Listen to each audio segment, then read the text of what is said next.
Definitely the mentorship, 100%, because I think the ultimate purpose of having this education is, I'm sure, for everybody to either be at an agency or work a full-time job in whatever company. So like having that mentorship and connections to people already working within the industry and giving you that more personalized experience and guidance that you need was like, that made the entire experience worth it to me.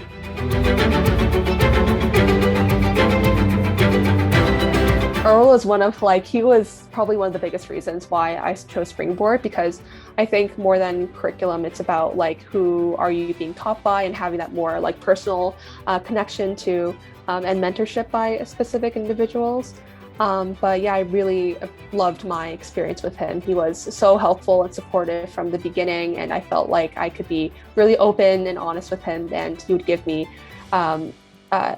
transparent feedback that I knew I needed to hear in order to grow. I think it's probably more specific application processes, because I think if you, and for anybody else who wants to work at a specific company, having insights from people who directly work at that company would probably give you the most truthful answers to what that process is like. So knowing that I eventually wanted to work at XYZ company, I asked him specific questions catered towards the application processes towards his workplace.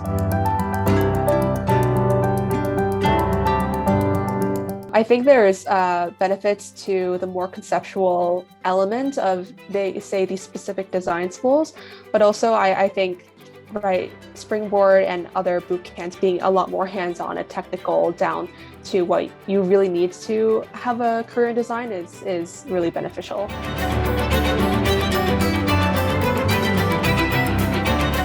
I'm currently interning at Colgate Palmolive for the summer before entering my junior year next month, and I hope to, using the skills from this current internship, continue building upon my UX skills while at Parsons before eventually having, I guess, a more another internship next summer, and eventually graduating into a full-time role into whatever company I previously interned at. I think for now, I'm still trying to figure out what my specific role within UX is. Could be researcher, could be designer, or specifically UI design, but I'm keeping it generally open to UX.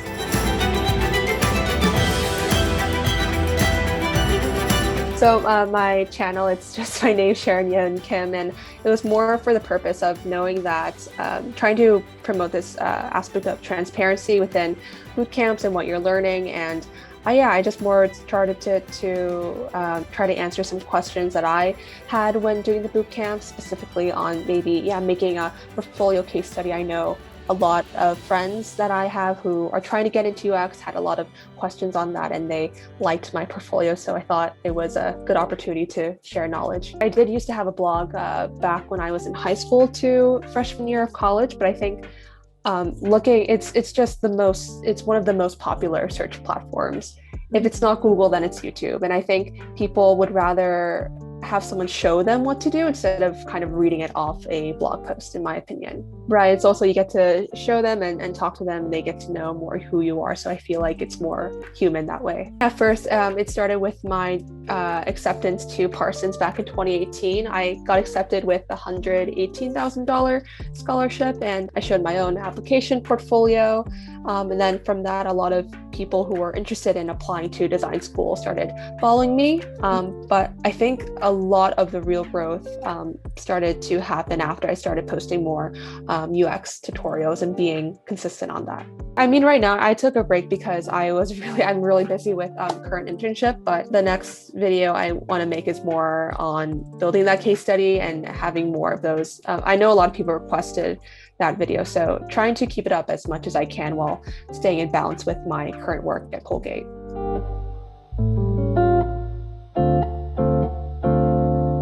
That's a really good question. I think this whole idea of passion, of course, it varies depending on the person. And I guess within my own perspective, I view passion as something, it's not just what do you feel most attracted to, but I think passion can also come from how valuable it can be deemed from, say, society or from other people's point of views. And I think in my perspective, what makes a fulfilling career is, of course, like having more of a hard skill, because I know that it's something more tactical and people can see exactly the final output of what you're doing.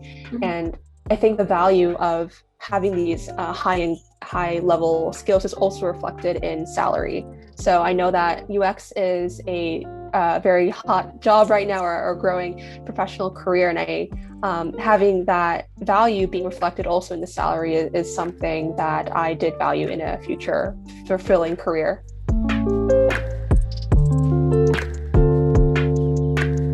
I have a friend. She works at Gensler. It's this architecture company, and she is one of the UX designers there.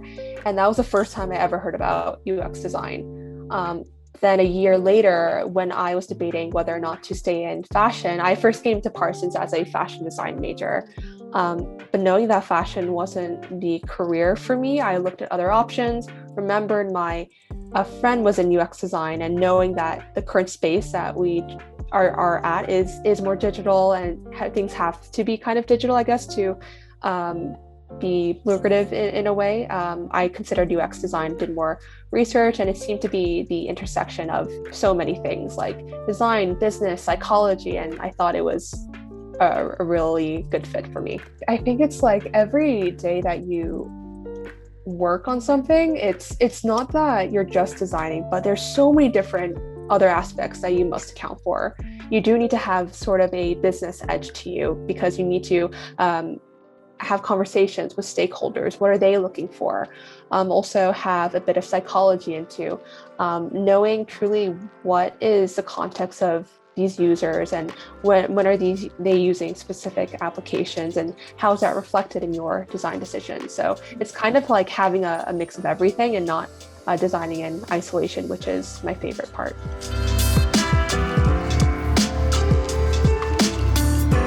I think the same goes for any other company. Your projects can be good, and this is something I've heard even as a freshman. It's not about what you know, but who you know. Mm-hmm. And it's about like curating those relationships and knowing that where they say UX is, I'm sure every industry is a very small world. So trying to just like do your best and know and show people that even though you are still new within your career, but you're trying your best, that it is going to show. Mm-hmm. And maybe senior leadership or whoever you in contact with will appreciate your efforts.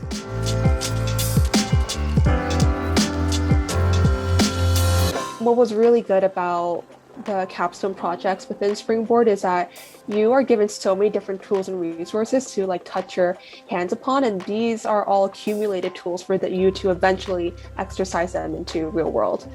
I think the industry design project was probably the closest thing you can have to real world experience. But I think ultimately it was more of a good stepping stone into knowing the tools and what it is kind of like before eventually going on to the real world.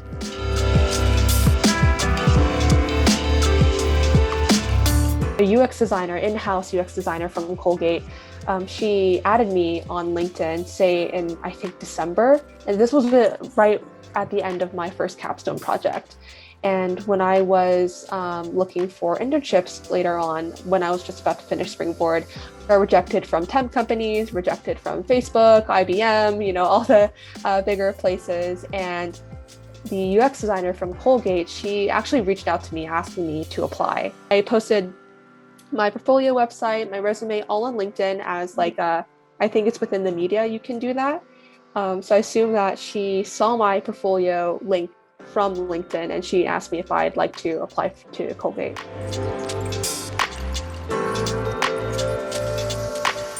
I think in terms of career growth, networking is probably the most important thing. I usually go on ADP, or I haven't gone to ADP list, but I know that there's a lot of UX mentors there.